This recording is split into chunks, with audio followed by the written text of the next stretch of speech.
अस्सलामुअलैकुम, welcome to my YouTube channel. मैं हूँ राफिया हसीब। आज हम डिस्कस करने वाले हैं फॉर्मेशन ऑफ क्रोमोसोम्स कि क्रोमोसोम्स बनते किस तरह से। ठीक है, each chromosomes in eukaryotic cells, जितने भी क्रोमोसोम्स होते हैं यहाँ पे मेंशन किया हुआ है यूकैरियोटिक सेल्स में किस तरह से बनते हैं, are composed of chromatin fibre. Chromatin fibre से बनते हैं which is made up of nucleosome. मैंने बताया था ना कि ये न्यूक्लियस है। ठीक है, यहाँ पे एक समझ ले इस तरह से क्लस्टर फॉर्म में एक स्ट्रक्चर होता है जिसको हम क्या कहते हैं, न्यूक्लियोसोम कहते हैं।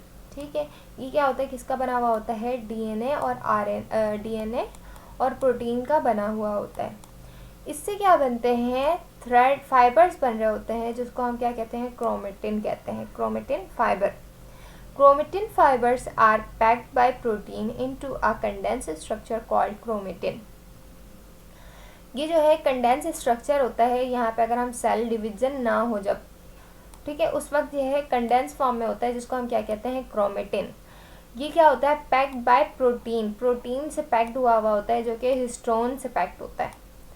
ठीक है, chromatin allows the very long DNA molecules to fit into the cell nucleus. Chromatin जो है वो अलाउ करता है, कहते हैं कि इंसान के साइज़ का जो है वो डीएनए का साइज़ होता है अगर हम चेक करें तो, लेकिन वो क्या होता है, छोटे से डीएनए के जो मॉलिक्यूल्स होते हैं वो किस में, न्यूक्लियस में फिट हुआ होता है और इसके पास तमाम इन्फॉर्मेशन होता है। हमारी बॉडी में जितने भी फंक्शंस हो रहे हैं, जो भी हमें जो जेनेटिक इन्फॉर्मेशन है जो हमारे पेरेंट्स से हमारे अंदर आ रहे हैं, वो तमाम इन्फॉर्मेशन डीएनए के पास मौजूद होते हैं। अच्छा, जो भी क्राइम वगैरह होता है ना, इस डीएनए के ज़रिए ही आसानी से पता करवा लिया जा सकता है कि कहाँ पे क्राइम हुआ, किसने किया। ये तमाम चीज़ें डीएनए के सैंपल से हम पता लगा सकते हैं। तो डीएनए के पास तमाम इन्फॉर्मेशन मौजूद होती हैं। During cell division chromatin condenses further to form microscopically visible chromosomes. जब सेल को डिवीजन होना होता है ना, तो उस वक्त जो है ये विजिबल होता है और ये इस तरह का सिंगल स्ट्रक्चर दिखता है। लेकिन जब सेल को डिवीजन होना होता है तो क्रोमेटिन जो मैंने बताया था ना, क्रोमेटिड या क्रोमोसोम, ये अपनी कॉपी बनाता है, सेम कॉपी, जिसको हम क्या कहते हैं, सिस्टर क्रोमोसोम्स। ये विजिबल होता है। The structure of chromosomes varies through the cell cycle. अच्छा, जब सेल साइकिल या सेल डिवीज़न हो रहे होते हैं तो जो स्ट्रक्चर ऑफ क्रोमोसोम्स होते हैं ना, वो वेरीज होते हैं, मतलब कि उसमें वेरिएशंस आती हैं, वो डिफरेंट स्ट्रक्चर के होते हैं।